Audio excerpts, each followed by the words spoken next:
Hello friends, welcome back. आज के इस वीडियो में हम पढ़ने जा रहे हैं कॉन्स्टिट्यूएंट्स ऑफ डिपॉजिटरी सिस्टम के बारे में। मतलब हम इसमें पूरे अपने डिपॉजिटरी सिस्टम को पढ़ेंगे कि कौन कौन से पार्ट हैं या कौन कौन सी पार्टीज़ हैं जो इसके अंदर काम करते हैं।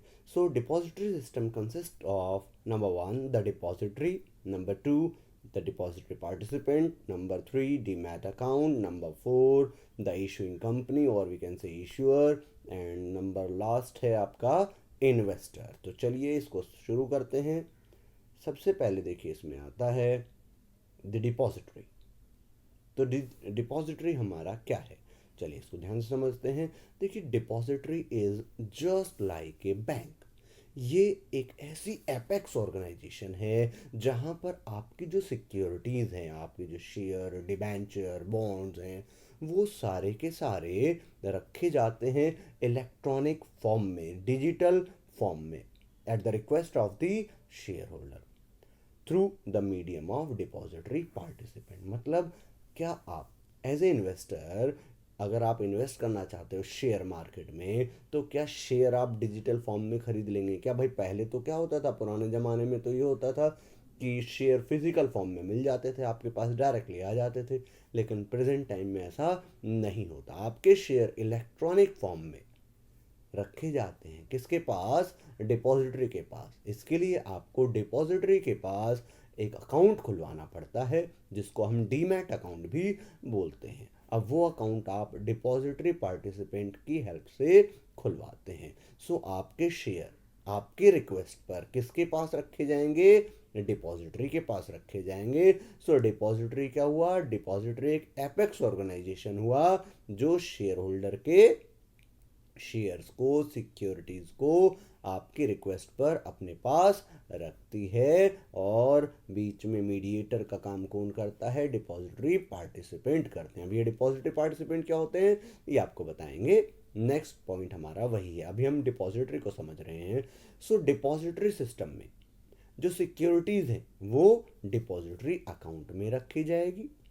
और ये इसी तरीके से है जिस तरीके से बैंक में आपका पैसा रखा जाता है। ये एक इलेक्ट्रॉनिक रिकॉर्ड है ऑनरशिप का।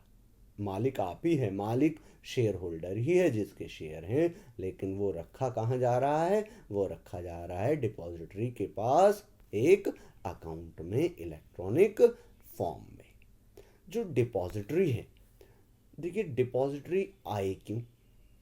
जो हमारा नेशनल स्टॉक एक्सचेंज है वो बहुत सारी डीलिंग करता है। तो क्या सारे के सारे शेयर डिजिटल फॉर्म में जब कन्वर्ट हुए, लाखों ट्रांजैक्शन के शेयर, डिबेंचर, क्या वो खरीदने बेचने का काम, ये सारी एंट्रीज अपने पास रख सकता था क्या? इसके लिए उसको प्रॉब्लम हो रही थी, तो उन्होंने अपनी हेल्प के लिए प्रमोट किया NSDL को। ऐसे ही जो बॉम्बे स्टॉक एक्सचेंज है उसमें भी लाखों ट्रांजैक्शन डेली होती है डिजिटल फॉर्म में, तो उन्होंने अपनी हेल्प के लिए प्रमोट किया CDSL को। अब ये दो हमारे ऐसे एपेक्स इंस्टीट्यूशन हैं जो काम करते हैं एज द डिपॉजिटरी।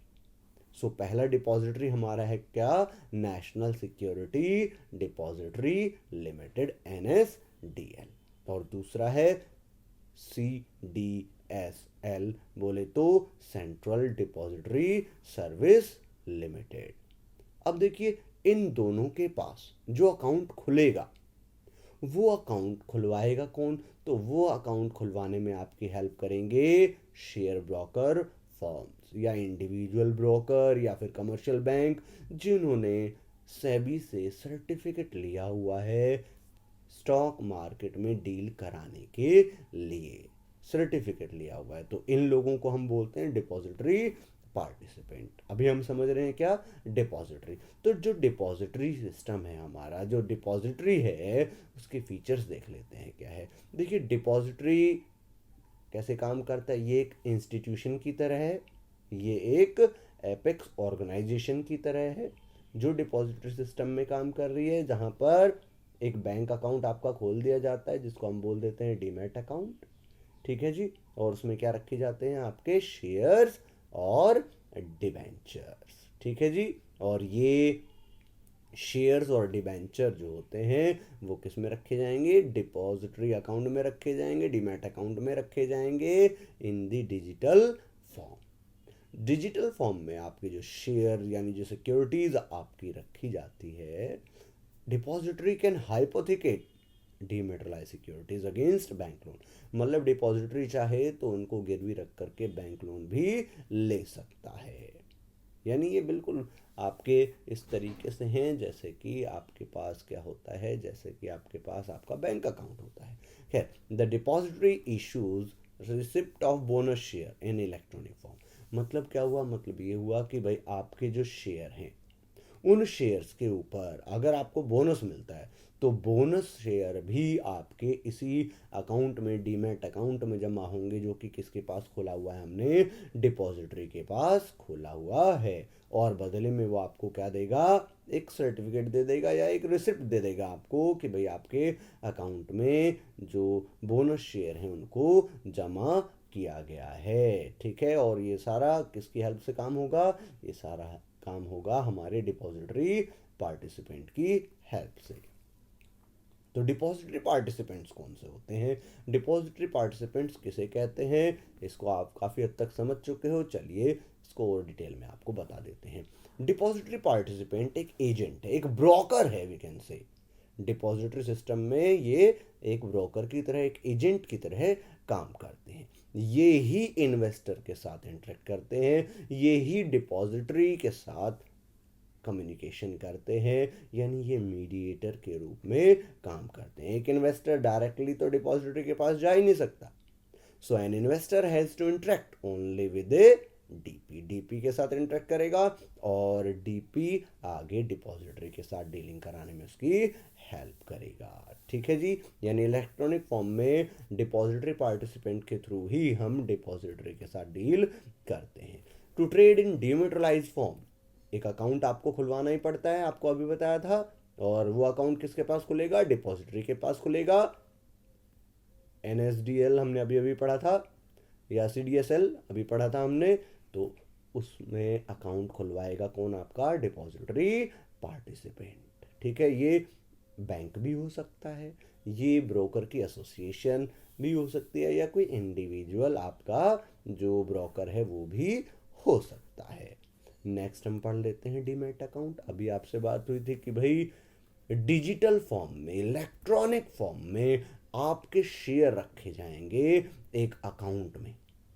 देखिए, पुराने ज़माने में शेयर होते थे फिजिकल फॉर्म में, लेकिन जब शेयर्स को डिजिटल फॉर्म में, इलेक्ट्रॉनिक फॉर्म में कन्वर्ट किया गया तो ज़रूरत महसूस हुई कि भाई एक ऐसा अकाउंट खोला जाए जहां पर ये सारे के सारे शेयर सर्टिफिकेट रखे जाएं डिजिटल फॉर्म में।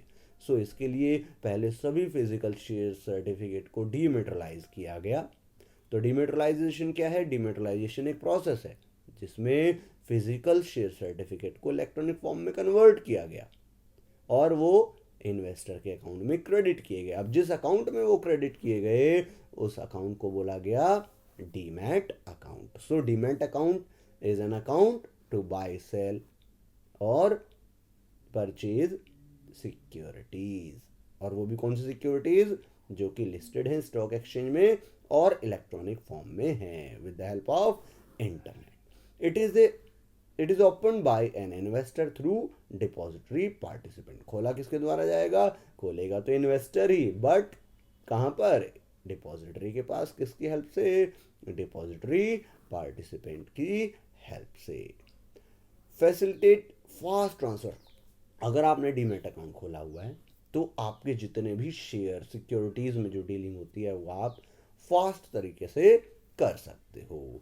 ठीक है जी, तो चलिए हम नेक्स्ट पार्टिसिपेंट देख लेते हैं। नेक्स्ट है आपका इशूइंग कंपनी। अब इशूइंग कंपनी कौन सी होगी, अरे सिंपल बात, ये तो वो कंपनी होगी जो क्या कर रही है, अपने शेयर्स को इशू कर रही है। और वी कैन से कि भाई ऐसी कंपनी जो क्या करेगी, शेयर मार्केट में शेयर्स को इशू करेगी, कैपिटल मार्केट में शेयर्स को इशू करेगी, उसी कंपनी को हम क्या बोलेंगे, इशूअर और इशूइंग कंपनी।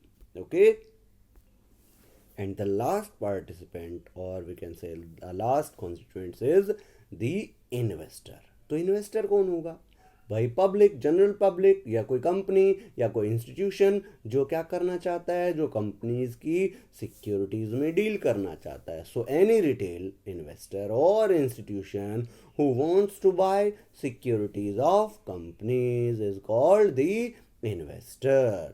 So ये थे हमारे डिपॉजिटरी कॉन्स्टिट्यूएंट्स के जितने भी हम कह सकते हैं पार्ट थे. होप आपको ये वीडियो में जो भी चीज़ समझाई गई है वो आपको समझ में आ गई होगी. Thank you.